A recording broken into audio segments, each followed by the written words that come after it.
Hello, it's Ian with Bearded Basket Blades here.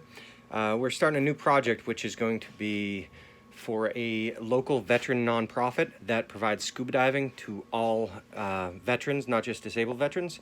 And so I got input from a friend of mine who's on the board of directors who asked for the donation. So we're going to move forward with completing a kukri. So here's my initial drawing. A big fat belly. So we're gonna move on to the next step and see get the metal all welded together and get ready to start forge welding.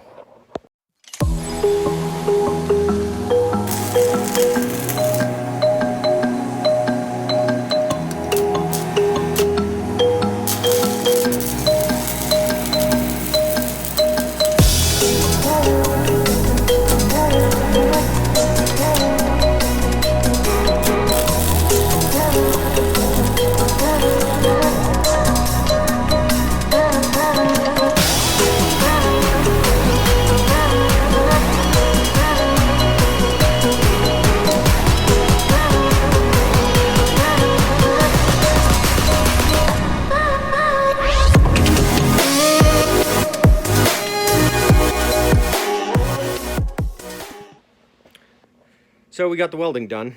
Right now we're getting ready to look at the billet. The billet is alternating layers of 15N20 and 1095 steel. Right now there's probably about 25 to 30 pounds of steel in this billet. Don't know if it's going to be enough to complete the Kukri project yet, but we're going to move forward, and I already ordered some extra steel just in case we needed more.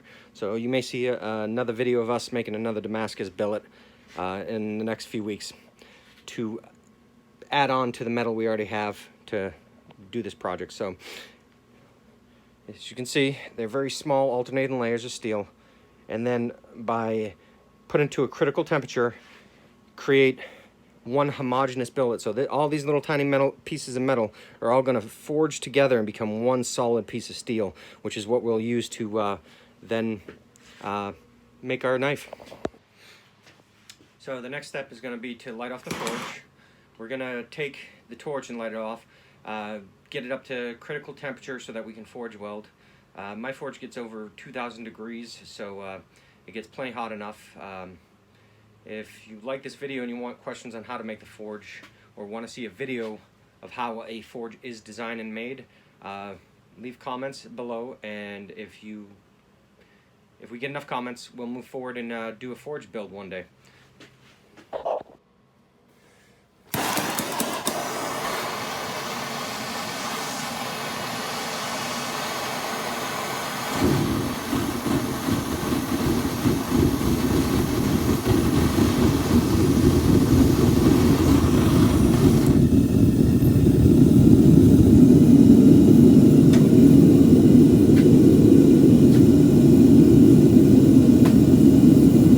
As we adjust the forge temperature, as it rises to a higher heat, you need to add more oxygen to ensure that it's burning at the proper temperature. Forge has been started up for a few minutes. I'm going to use my trusty infrared thermometer to just check on the temperature. It's nowhere close yet. I'm just trying to see and show you guys how rapidly the temperature rises in the forge. So, as you can see, the jet to the forge is burning. Looks pretty hot there. It's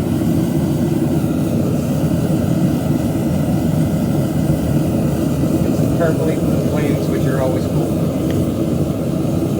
And this will tell us the temperature currently.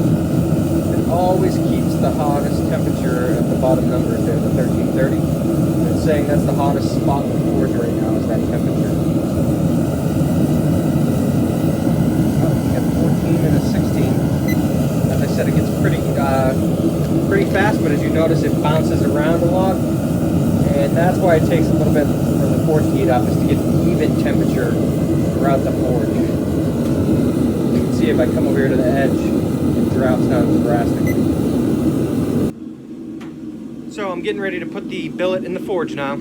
The billet's going to have to heat up for a while and soak for a little bit until it just starts to glow. Then I'm going to pull it out and add some borax, some flux to ensure that there's no contaminants or oxygen that's going to cause scaling between the individual pieces of metal, and that'll allow, when I put the pressure on with the press, to actually cause the forge welds to stick the best.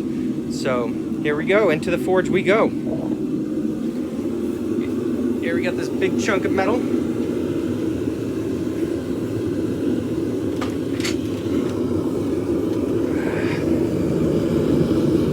There she is, getting all nice and heated up in there. So we'll continue on once we pull it out and put some borax on it, or some flux. So a little more on the nonprofit we'll be giving this knife to. It's actually going to be a donation for one of their auctions. They have an annual wing eating competition. It's coming up in March. The organization is called the Tactical Reintegration Project. It's a organization for scuba divers, which using research one of the members did, they found out that being in a blue space or underwater, completely immersed in water, is actually highly therapeutic for veterans, and is especially for the conditions that are common for veterans. Being underwater with this constant pressure on you is actually highly therapeutic for conditions such as traumatic brain injury, post-traumatic stress disorder, and other anxiety disorders. And one of the amazing facts about scuba diving is that with this organization that I'm also a part of, is that not once have we ever had a veteran actually have an episode, a panic attack, PTSD resurgence, excuse me, wrong set of words,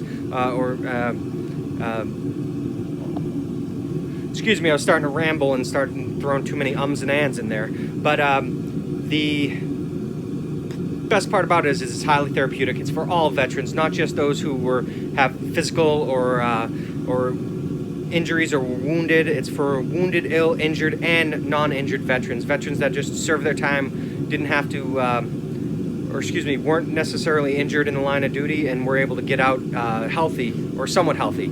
So that's one of the great things about this organization. It's for any veterans. It's based out of Boston, they have a partnership with a dive shop in Brookline, Mass, called East Coast Divers. And so the people there are fantastic. They have free rental of all the equipment for veterans so that they don't have any cost come out of it. The only thing they have to pay for is the cost of it. It costs to fill a tank of air. That's pretty much it.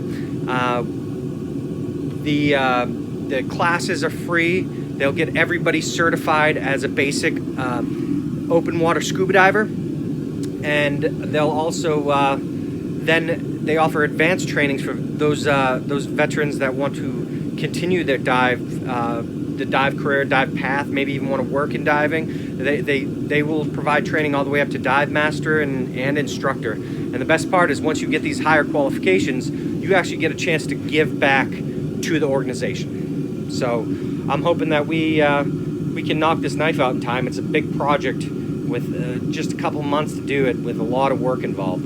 But I'm a full-time student. I do this as a hobby, and so we're going to see if this hobbyist can turn this into a beautiful piece of work. Just so you know, I'm not doing this with a complete lack of experience. I do have some blades that I've worked on that are actually fairly complicated and require a lot of work, such as this one. This is in various stages of production, or a certain stage of production. It's almost finished. So this will be for sale once it's done. It'll come with a sheath, probably a box that a display box if you don't want to ever carry it and just want to display it. But and then there's the second one that I'm working on currently, which is even further along in the progress, which is this beast right here. And that's going to have I think it's curly maple or bird's eye maple handle, bronze guard, and it's going to have a bronze pommel that'll be attached to it as well. And that one's pattern is similar to the other one. I think I have a preview of the pattern when I first finished forging it up on the Instagram or on the Facebook. If you might have to scroll through a little bit to find it. So now that we're done with this long ass introduction, it's time to move on. So we're getting ready to go ahead and check the temperature of the forge again. This is just for informational purposes for you guys, so that you can see how hot this thing actually gets. Some people are really amazed at the temperature of it, and I'm going to show you. I'll put my hand slightly above the forge in a safe manner, and I'm going to show you, and I'll explain to you when I feel the heat emanating from it, even as hot as the temperature as the forge runs at. So first off, let's go ahead and get ready to do that. Don't mind all the junk that accumulates, various tools that you use regularly in the forge, and some it's just easier to store there on this table. So don't mind the mess, please. So as you can see already, it's flowing in there pretty decent. So let's check it out.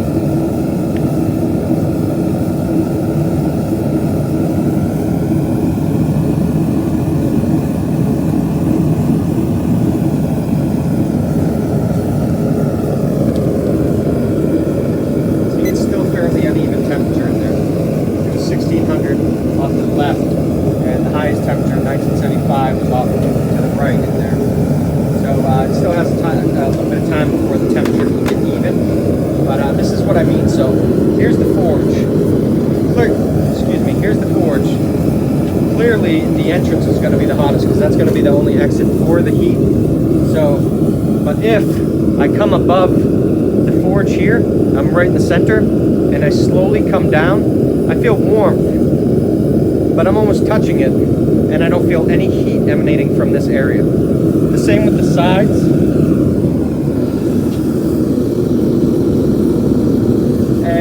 Back is the equivalent. So you can see how close I'm getting to this. It's almost 2,000 degrees right now, at least on one side. And I'm touching the back right now with I can't even feel any heat. It's slightly warm to the touch.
So that's the end of the first part. We're gonna jump right into the second part. I got over 40 minutes of video. I just gotta cut it down into 10 to 15 minute blocks, and I'll post to YouTube. Please, if you like the videos, like, share.